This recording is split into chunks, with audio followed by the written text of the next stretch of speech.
People suffer because of lack of vision.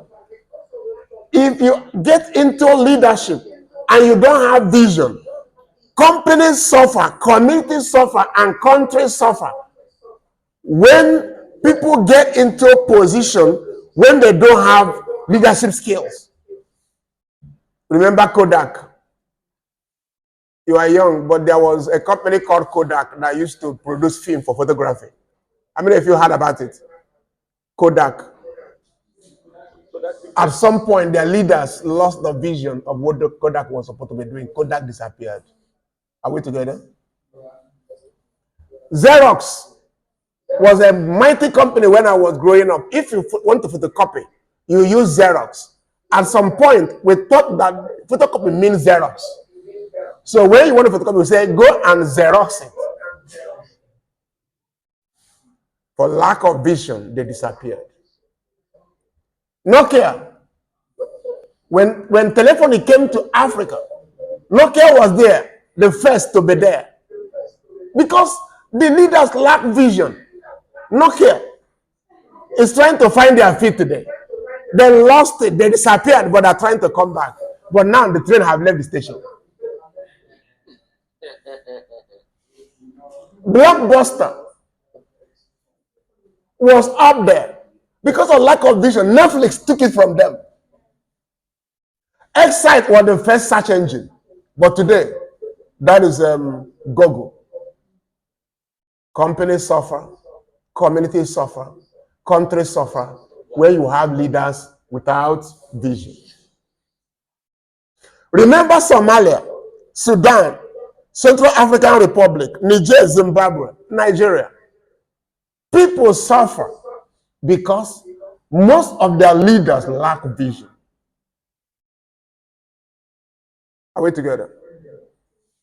If you get to some places, some road in Nigeria, you wonder whether you're still on earth, whether you have traveled. Are you with me? So this is Nigeria. Lack of vision. Any country that lack visionary leaders, the people will suffer. And we are suffering in Africa. And we are suffering in the Gambia today. Because we have a generation of leaders over the years that have no vision for the country. Because I don't think that even me that is not an architect, I can sketch a good international airport for the Gambia.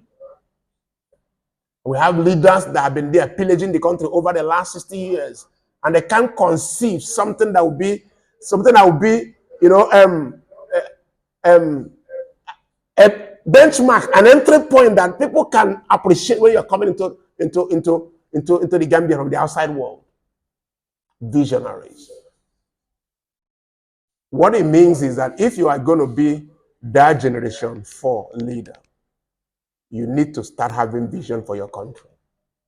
Are we together? You need to start having vision for your community. Remember the lady that we watched on the video? She had no money to go to school. And she had a vision of raising children and going to school. So she started training rabbits, right? Remember? And from there, the rabbit business grew, and she used to start a school. She just turned 18. She's a business leader. 18. Remember the other man that was shown? In their country, fertilizer was expensive, and he quit as an chartered accountant to start manufacturing fertilizer from bat poop. And today, the size of the business is $7 million from bat poop. There's something I noticed while I came into here yesterday. I didn't notice POS machines. Do you use POS here? I'm telling you something. In Nigeria today, you hardly walk into the bank to go and withdraw money. POS is everywhere.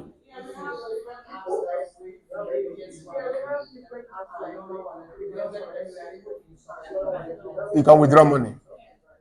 Okay, but it can also be more decentralized so that even people who cannot use app can always what use it. So you can, if you come to Nigeria and see the way we don't visit the bank anymore, you know, you can come back and say, well, there are people who cannot even operate app that need POS machines, and you go and get the opportunity. We call it time capsule, right? Before it got here, I should get there first to bring it to my people, and you make money. Like that lady. So you can have vision for business, vision for your country, and vision for your community.